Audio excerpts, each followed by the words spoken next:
gracias, Santiago. Bueno, ¿qué creen? Ya lo encontré. Ya encontré lo que se van a jugar para el 2021. Nada más para que se den cuenta del monstruo de lo que se va a disputar. Son casi 3.500 cargos, de los cuales en la Cámara de Diputados, como les había dicho, son 500. Son 15 gubernaturas, 29 congresos locales y casi 2.000 ayuntamientos. Entonces, pues no es menor, porque de esto se va a definir qué tipo de gobierno vamos a tener para los siguientes 3 años y posiblemente para el siguiente sexenio. Entonces, esta es la importancia de toda esta basura o mediática que estamos teniendo en este momento, ¿no? Veo que tenemos a Ana Lilia Moreno.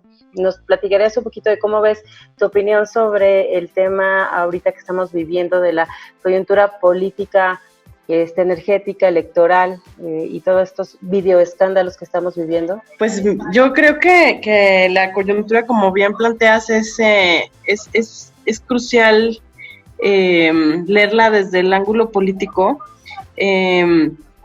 puesto que la apuesta que se está haciendo actualmente con Lozoya y con los videoescándalos, parece que es a largo plazo, rumbo al 2021, para poder desmontar a la oposición y quedar como la única opción viable. De hecho, hoy también se está dirimiendo el tema de las asociaciones civiles que están solicitando ser partidos políticos, incluyendo a México Libre, en donde también puede ser que no lleguen al registro, y esto pues encaminaría a Morena a ser la única opción. Y pues yo sí veo una crisis de gobernabilidad que realmente no necesitamos en el país, porque ya tenemos muchas crisis juntas, y sumémosle una más, ¿no?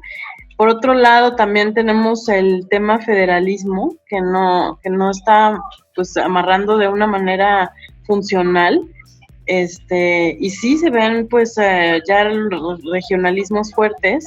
Sin embargo, este vacío, yo creo que de opositor, que no más no se llena, o sea, no se ven liderazgos, no se ven formas nuevas, alternativas, como tú mencionas, un discurso que promueva pues un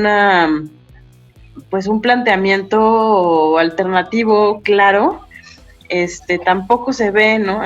Entonces el problema que yo veo es que finalmente, si Morena vuelve a ser la misma opción y la única, pues será lo que vamos a tener, ¿no? O sea, creo que la oposición está perdiendo ahorita oportunidad, y realmente en enero del próximo año, que ya no falta nada para llegar a enero, ya tienen que estar las candidaturas definidas en los partidos políticos. Entonces, si no tenemos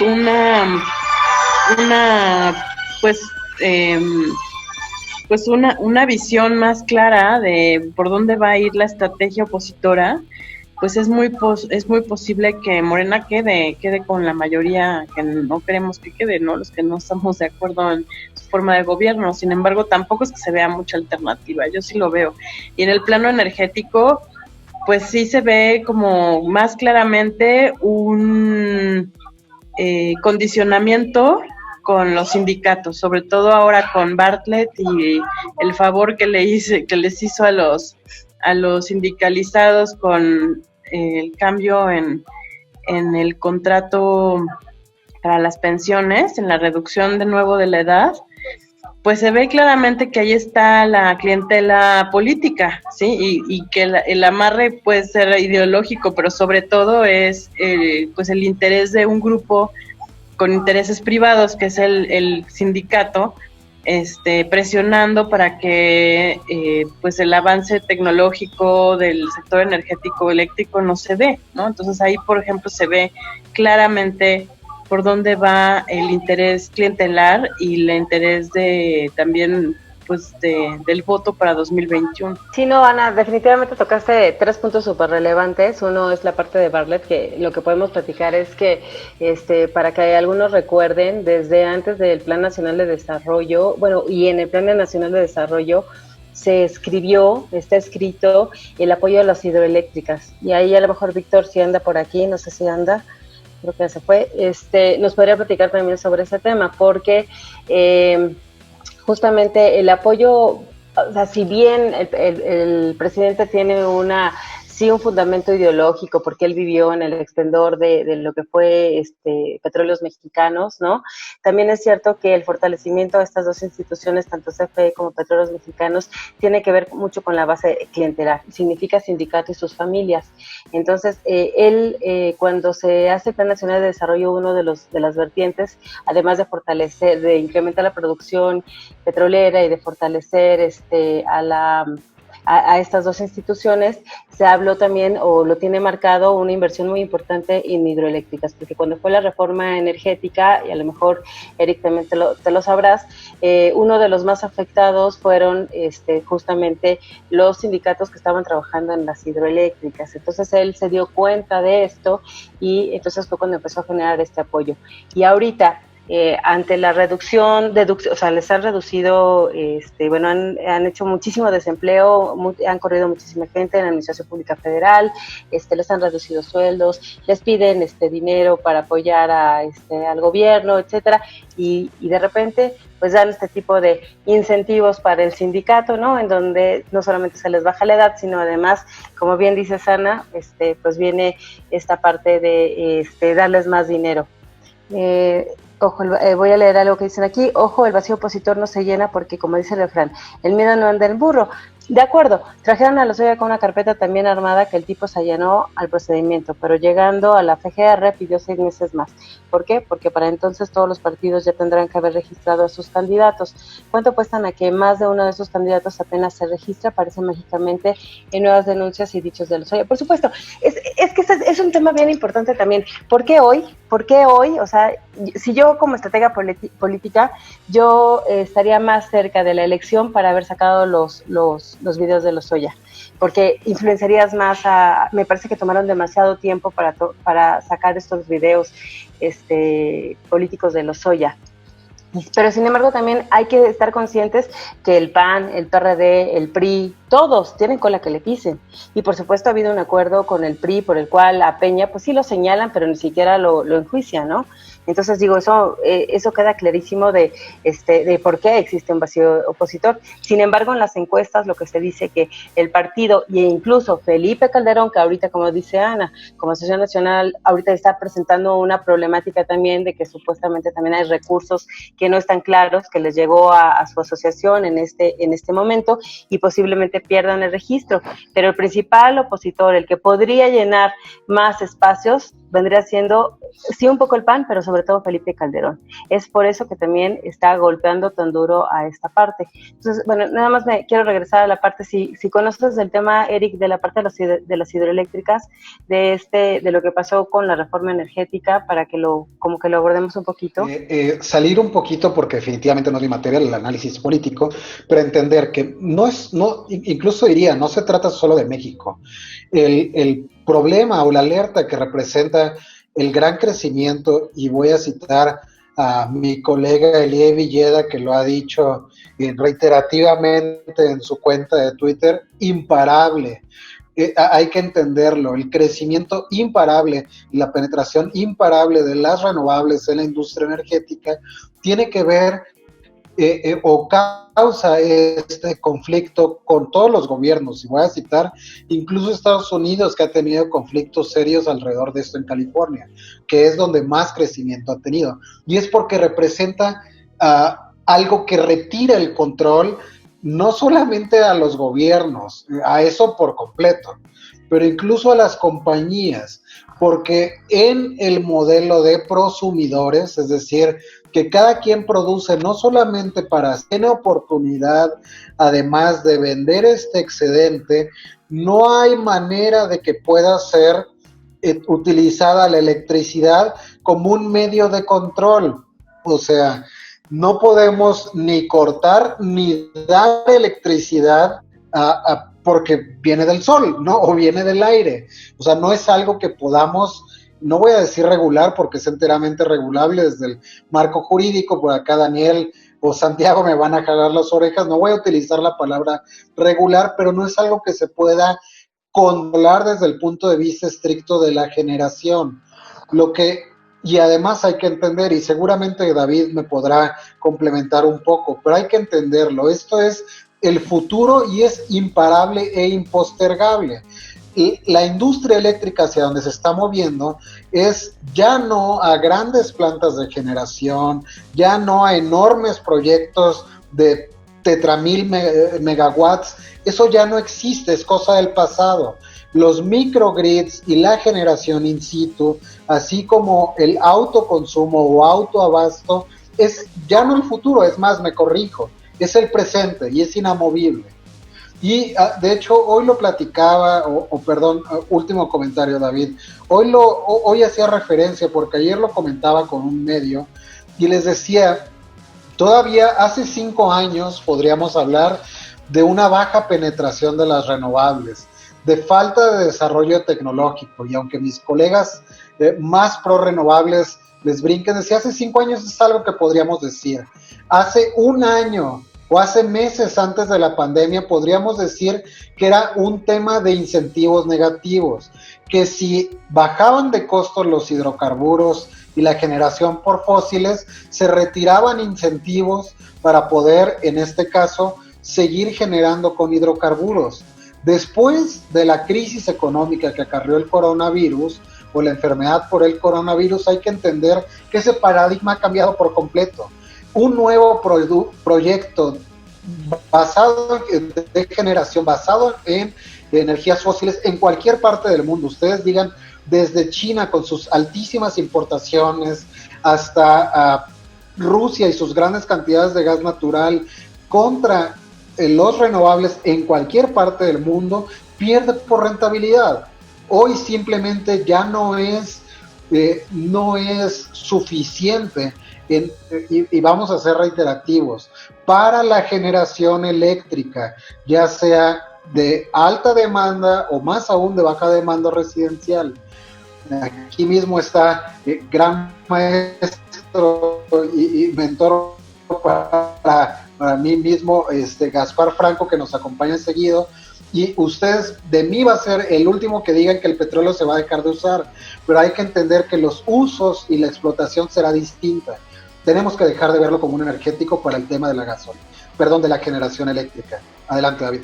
Desde un punto de vista de matriz energética, hoy estamos ante el momento de quiebre más relevante para saber cómo vamos a seguir hacia los siguientes 10 años.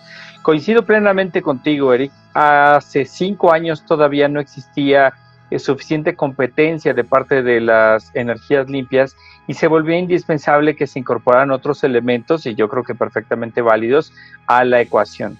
Tanto el tema de responsabilidad social como ciertos subsidios por parte de los gobiernos, más la claridad de que se obtenían ciertos beneficios en fuentes de financiamiento por fondos que buscaban incorporar a sus carteras estos elementos.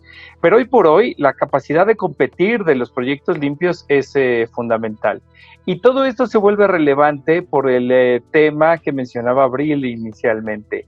En algún momento a la Comisión Federal de Electricidad entonces se le empezó por parte de sus propios miembros a ver como si se le estuviera atacando, como si existiera una estrategia y no un desarrollo tecnológico. Visto desde otro punto de vista, el trabajador de CFE, el trabajador de Pemex, percibía genuinamente una estrategia por parte del gobierno federal de destruirlo y se sentían traicionados, se sintieron, por supuesto que no estoy hablando de todos y por supuesto que no estoy necesariamente hablando de que sea incluso la gran mayoría, pero sí una importante cantidad de personas percibían esa traición por parte de un par de gobiernos que en buena medida, y la verdad es que si me apuran este fue un tema que se identificó desde el gobierno del presidente Zedillo, pero digamos, sobre todo los últimos dos que realizaron modificaciones al respecto, que fue tanto la pseudo media reforma del 2008 como la del 2013. En ambas ocasiones se identifica un ataque frontal por parte de los trabajadores de Comisión Federal de Electricidad, por parte de la gente que ellos pensaban que debían de estarlos defendiendo, cuando en realidad es lo que está planteando Eric: cambios estructurales, avances tecnológicos y, por supuesto, una necesidad internacional de atender el tema del cambio climático. Sin embargo, en este caldo de cultivo extraño, este poco entendimiento, estos errores de comunicación que se tuvieron durante la reforma del 2013, más los problemas del mercado que todos hemos planteado y que varias veces hemos comentado en este mismo espacio, han llevado a el convencimiento de que entonces parte de lo que se tenía que hacer por el bien del país, no solo por el bien de las dos empresas, sino por el bien del país, era revertir buena parte de estas acciones. Y por supuesto que al final ninguna de estas personas está peleada con su propio bolsillo. Si ustedes habrán leído un libro que se llama ¿Por qué fracasan los países?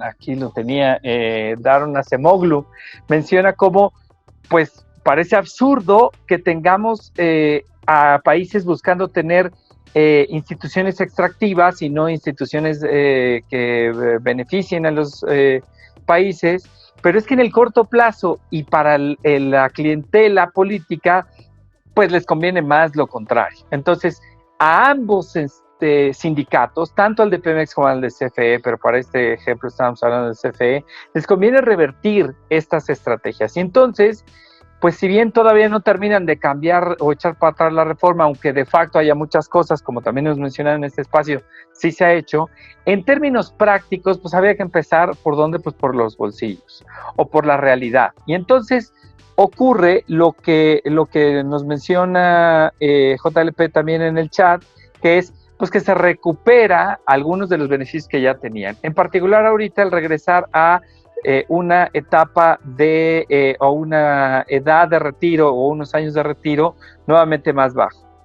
Que los estudios actuariales han demostrado para las dos empresas que es completamente insustentable, pero pues al final yo no voy a pagar la cuenta, pídanse más pomos porque no importa, yo ya no voy a estar, lo va a tener que pagar 2 o 3 administraciones adelante, pidan todos. Y eso es absurdo. El problema o el punto de quiebre que yo creo que de alguna manera podríamos mencionar en otro punto es que no están solos, es que sí hay ojos volteándolos a ver. Y esto va a brincar en 2 o 3 temas. Primero, por supuesto que en las calificadoras, que si bien pueden decir nuestros gobiernos líderes de las empresas que son también parte de este entorno o grupo corrupto, después les va a causar problemas a la hora de querer buscar nuevo capital. Y en segundo lugar, cuando vayan con la SEC, porque de una u otra manera, Pemex y CFE, los dos, van a necesitar capital, van a necesitar levantar en algún momento fondos para poder realizar al menos parte de los proyectos.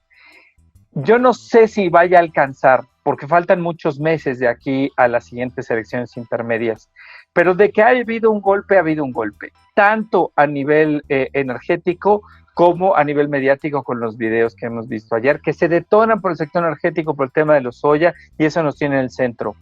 Yo no sé si sea cierto algo que oí en un par de tweets distintos el día de hoy, que mencionan que el evento de ayer y por lo tanto el día de hoy es el Ayotzinapa de esta administración.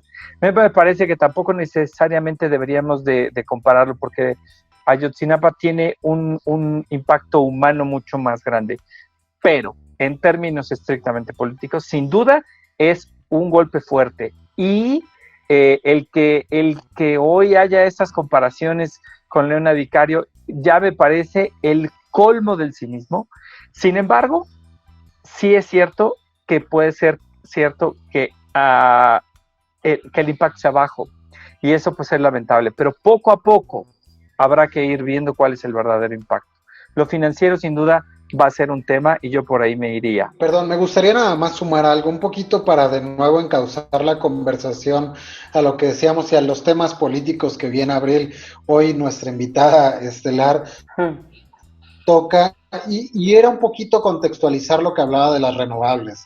Hoy, por coincidencia, buscaba algo dentro del tweet que he puesto y daba con uno de abril, de hecho, de 2019, donde les decía, porque en un intercambio en las redes sociales me contestaban argumentando alrededor, o más bien en contra de la transición energética, justificando en teoría que no era algo alcanzable para la base de la pirámide, ¿no? Para no hablar en términos que pudieran catalogarse de clasismo, es lo último que queremos en We Tweet Energy.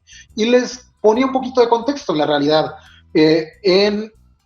Es en realidad las renovables, el autoconsumo, el autoabasto, la autogeneración o generación in situ, el mejor camino para generar desarrollo y sobre todo, porque hay que entender, sin energía no hay desarrollo, y volvía, para llevar energía a las comunidades más marginadas y a la base de la pirámide.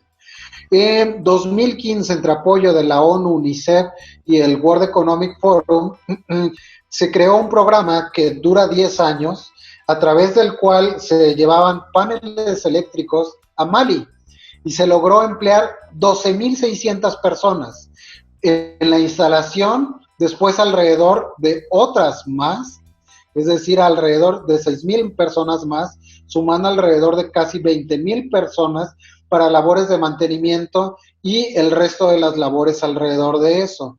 Generó una derrama económica de alrededor de $750,000 en eso. Puede sonarles poco a muchos de los que están aquí, pero $750,000 para una comunidad en Mali es algo que jamás en la vida se ha visto. En 2017 ponía en India, en una de las zonas más marginadas, en un territorio de los humedales, se estableció de nuevo, la ONU, un programa para llevar energía a estas colonias y que además cubría de techos solares los cultivos de no alta exposición al sol para cultivar arroz, que quienes medianamente saben, yo no sabía, tuve que investigar, se cultiva en territorios inundables. Lo que se logró no solamente fue establecer paneles solares que energizaran toda esa comunidad, sino además se construyó lo que ellos llaman Startup Village, es decir, un laboratorio de creación de empresas que funcionaba enteramente porque llevaron energía primero a esa comunidad. Se logró crear en el primer año, a partir de 2017, 52 startups que fueron financiadas por el propio World Economic Forum y bueno, ahora representa alrededor de 2,000 empleos generados localmente. En otro extremo es consabido, y aquí ya no solar, sino eólico, el Midwest, la parte muy central del oeste de Estados Unidos. Ustedes van a decir, Estados Unidos son ricos, olvídense. El Midwest sufre cada temporada de cultivo de sequías.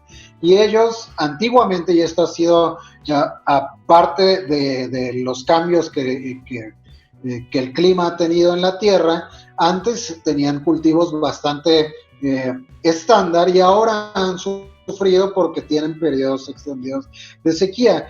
Pues han resuelto esos problemas de sequía al establecer sistemas de riego automatizado, energizados por energía eólica. Entonces, a pesar de que estén N número de millas perdidos en la planicie del Midwest, pues ahora tienen energía y no batallan. La energía además les ayuda a mantener sus cultivos y de nuevo la economía local se sostiene.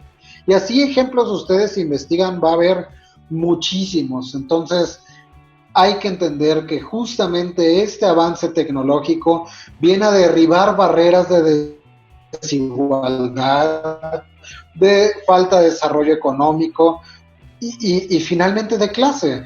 O sea, la única manera, hay que decirlo, de alcanzar el desarrollo es a través de la energía, y no solamente de la energía, sino además de las inversiones que pueden ser generadas ahora incluso en la localidad. Me gustaría un poquito sumar ahí, aunque no ha participado mucho, Daniel Salomón ha estudiado mucho de este fenómeno de cómo las renovables han impactado positivamente en el noroeste de México. No sé, Abril, si pudieran platicar algo de eso. Sí, por supuesto, nada más déjame hacer un comentario, y además de invitar a David, me gustaría también que Jorge Pedrosa y también Gaspar nos pudieran platicar un poquito su perspectiva sobre los temas que estamos abordando. Nada más hacerte un comentario, justamente la pobreza energética, las renovables son un gran impulsor para disminuir la pobreza energética. En México hay cerca de 2 millones todavía que no tienen acceso a la electricidad o a la energía, pero los gobiernos estatales, a través de las celdas fotovoltaicas y a través de los sistemas térmicos, pueden proporcionar, apoyándolos a través de subsidios, lograr cubrir esta todavía carencia de energía eléctrica. Y creo que muchas de las agencias estatales en este país de energía están empezando a enfocar sus estrategias justamente a esto, Eric, a disminuir esta pobreza energética, a darle a toda la red aislada sistemas térmicos, sistemas fotovoltaicos. Sí, muy interesante. De hecho, el inicio de la plática del día de hoy abordaron perfectamente bien toda el contexto político con el cual se encuentra esta situación en México. Me llama mucho la atención, por ejemplo, cuando abordaste lo de Braskem. Esa fue una licitación que se compitió a nivel internacional con otras 30 empresas, ¿no? Entonces, o sea, ¿cómo insistir para fines políticos, mezclarlo todo, cuando realmente si ahorita el tema del gas, como bien lo expuso Eric, no fuera el tema, ¿no? O sea, si ahorita tuviéramos esos niveles de producción de gas, realmente sería un negocio exitoso. Sin embargo, la situación cambió, ¿no? Entonces, muy interesante eso de plantear de por qué pensamos a corto plazo, ¿no? ¿Por qué no pensamos realmente a mayor largo plazo los riesgos que traen estos negocios, ¿no? Insisto, y yo creo que la semana también se comentó, de por qué regresamos a hablar de una planta y de una planta cuando realmente tuvimos oportunidad de diversificar, de generar mayor infraestructura para almacenamiento, transporte y hasta la misma captura del gas. Hay regiones en donde se sigue produciendo, pero no se almacena o no se transporta porque es caro, porque no es un negocio, no se vio de la forma estratégica como se tenía que haber visto. Entonces, en esta última plática, lo que abordaban de las energías limpias, bueno, ver otra vez el gas como ese combustible de transición para mejores opciones. Hoy los generadores cuentan tanto fotovoltaico, eólico, con las nuevas tecnologías, pero igual los ciclos combinados siguen siendo una muy buena opción de negocio. Entonces, yo creo que en efecto no hay que contaminar tanto el escenario de negocio con respecto al escenario político. Sin embargo, en este país es una parte del componente, ¿no? De la estrategia que tienen los negocios para afrontar estos retos y pues arraigarse o ver cómo se resuelve, ¿no? Entonces yo creo que eso va a ser interesante los siguientes meses, y muy puntuales también tus comentarios con respecto a cómo se ve ese escenario en el 2021. Yo creo que tenemos que generar este consenso para ver pues quién va a ser los que pues van a tomar esas decisiones en el Congreso. Entonces, interesante, el reto no está fácil y pues qué bueno que se generen estos diálogos para ir apuntando en esa dirección, Abril. Muchas gracias. Muchas gracias, Jorge. No te pierdas el resto de nuestro programa. Síguenos en @WeTweetEnergyMX para más información. También puedes escuchar este podcast en formato de audio en Spotify y Anchor. Links en la descripción. Si te perdiste el último de nuestros programas, dale clic al video en pantalla. Gracias y hasta la próxima. WeTweetEnergyMX.